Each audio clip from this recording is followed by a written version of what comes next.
khovel hian shria se iswa than na maksia kan ru kan taksa farao kan na kimchu kini song khovela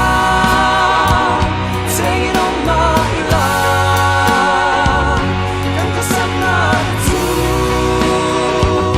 fara anisia kan kasana tu fara anisia khovel tan khen be iswa akan omta tan khovel po hi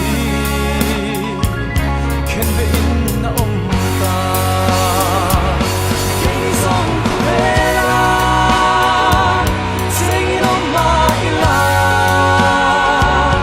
kan kasana tu fara anisia kan kasana tu fara anisia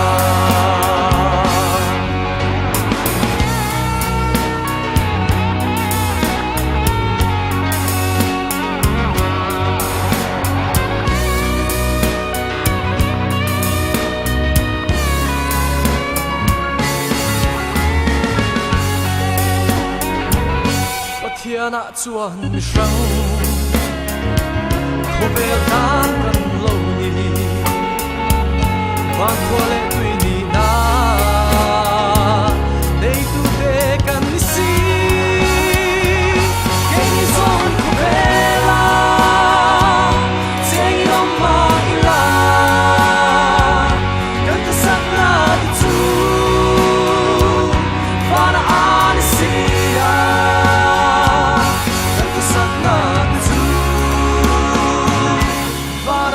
anisia